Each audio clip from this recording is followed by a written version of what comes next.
এত সুন্দর একটা সূর্যোদয়ের সাথে আমার সকালটা আজ শুরু হয়েছে। কি অবস্থা সবার, কেমন আছেন? আলহামদুলিল্লাহ আমি ভালো আছি। যেদিন ভোর ভোর ঘুম থেকে ওঠা হয় সেদিন আমার মনটা এমনিতেও খুব ভালো লাগে। আজ ঠিক তেমনই খুব সকাল সকাল ঘুম ভেঙে গিয়েছিল। মেয়ে স্কুলে যাবে, তাই মেয়ের জন্য ঝটপট নাস্তাটা আগে বানিয়ে নিচ্ছি। ভোর ভোরে ঘুমটা ভাঙলে মনে হয় আমার কাছে দিনটা অনেক বড় হয়ে গিয়েছে। তখন ঠান্ডা মাথায় আস্তে ধীরে সবগুলো কাজ গুছিয়ে করা যায়, কোনো কাজের তেমন রাশ থাকে না। এই তো মেয়েকে নাস্তা করিয়ে তারপর স্কুলে পাঠিয়ে দিয়েছি। সকালে ঘুম থেকে উঠে দেখেছিলাম বাইরে অনেক রোদ, তাই কিছু কাপড় ধুয়ে দিয়েছিলাম। কিন্তু সমস্যা হলো কাপড় নাড়তে দিতে এসে দেখি আকাশে বেশ কালো মেঘ করেছে। কখন যেন বৃষ্টি এসে যায়। আমি জাস্ট দোয়া করছিলাম যাতে অ্যাটলিস্ট কাপড়ের পানিগুলো ঝরা পর্যন্ত বৃষ্টি না আসে। আসলে বলুন তো, ইদানিং আবহাওয়াটা এমনই, হুট করে দেখা যাচ্ছে বৃষ্টি এসে পড়ছে, আবার এর কিছুক্ষণ পরেই আকাশে ভালো রোদ। আমি এদিকে যখন কাপড় নাড়ছি, আয়রান কিন্তু বেশ মজা করে এখানে খেলে। এখানে কিছু পাথর মানে ইটের কণা রাখা আছে। আমি যখনই এখানে কাপড় নাড়তে আসি ও এখানে ইটের কণাগুলো দিয়ে খেলে। ভাই, আকাশের অবস্থা দেখে মনে হচ্ছে এনি টাইম বৃষ্টি আসতে পারে।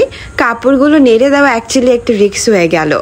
আর এদিকে আমাদের লায়লা বাইরের আলো বাতাস পেয়ে একেবারে হাত পা ছড়িয়ে একটা ঘুম দিতে চাচ্ছিল, কিন্তু আমাদের ততক্ষণে বাসে চলে যাওয়ার সময় হয়ে গিয়েছে। ছেলে সকালে নাস্তা করেছিল, বেশ অনেকটা সময় হয়ে গিয়েছে। যখন কাপড় নাড়তে এসেছি তখন প্রায় 10টার মতো বেজে গেছে অলরেডি। তো বাসায় নিয়ে ওকে হলো একটা ডিম পোচ করে ডিম পোচটা খাওয়িয়ে তারপর ও এই টাইমে একটু ঘুমায়, সো ওকে ঘুম পাড়িয়ে দেবো। এদিকে আয়াত কিন্তু স্কুল থেকে এসে গিয়েছে। বৃহস্পতিবার তো ওর 10:30 পর্যন্ত ক্লাস ছিল। আজ সকাল থেকেই আমার প্রচুর সিঙ্গারা পুরি খাওয়ার ক্রেভিংস হচ্ছিল। আমার ওনাকে বলতেই আয়াতকে যখন বাসায় দিয়ে যায় স্কুল থেকে তখন আমাদের জন্য নিয়ে এসেছিল। এখন ঝটপট এগুলো খেয়ে তারপর চলে যেতে হবে রান্না করতে।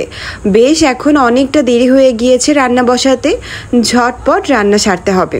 আজ গুঁড়া মাছ রান্না করব আলু দিয়ে, সাথে করলা ভাজি থাকছে, সাথে মাছের পেটি রান্না করব বেগুন দিয়ে, আর আরও রান্না করব টমেটো দিয়ে মাছের হালকা ঝোল। তাছাড়া আজ ঘরেও একটু এক্সট্রা কাজ আছে। ওই যে বললাম, যেদিন সকাল সকাল আমার ঘুম ভাঙে সেদিন আমার মনে হয় ঘরে সব কাজ করে ফেলি। সকালবেলা উঠেই ফ্রিজটা বন্ধ করে রেখেছিলাম, ফ্রিজে বেশ বরফ জমে গিয়েছে। তো আজ ভাবছি ফ্রিজের বরফগুলো পরিষ্কার করে ফেলবো। আর ফ্রিজ পরিষ্কার করলে কিন্তু ঘরটাও মুছতে হয়, কারণ ফ্রিজের পানি টানি দিয়ে একেবারে ঘরের অবস্থা একাকার হয়ে যায়, সো সেটাও করতে হবে। তাই এদিকে রান্না বসিয়ে বাকি যে হাতে টুকটাক কাজ আছে কিচেনে সেগুলো ঝটপট সেরে নিচ্ছি, যাতে রান্না করতে করতে আমার কিচেনটা গুছানো হয়ে যায়। দেখা যায় যে রান্নার যদি প্রপার ভিডিও করতে নেই তাহলে শুধু ওই রান্না আর ভিডিওতে অনেকটা সময় চলে যায়। তখন এই বাড়তি কাজগুলো রান্না একেবারে শেষ করে তারপরে করতে হয়।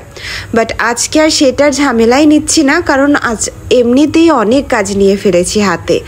তাছাড়া আয়রানের টাইম ম্যানেজমেন্টের একটা ব্যাপার আছে। ও দেখা গিয়েছে যে এখন যখন রান্না করছে অলরেডি ঘুম থেকে উঠে গিয়েছে, ওকে খাবার খাওয়াতে হবে। মানে বাচ্চাদের নিয়ে না টাইমের সাথে মনে হয় পাল্লা করে তারপর কাজ করতে হয়। আর এই তো আমি যেটার ভয় পাচ্ছিলাম সেটাই হলো, বাইরে ঝুম বৃষ্টি শুরু হয়ে গিয়েছে। এর মধ্যে দৌড়ে গিয়ে কাপড়গুলো নিয়ে এসেছিলাম। রান্না প্রায় শেষ, ভাতটাও চড়িয়ে দিয়েছি অলরেডি, কিন্তু 12টা বেজে গিয়েছে। এখন ঝটপট বাকি কাজগুলো শেষ করতে হবে।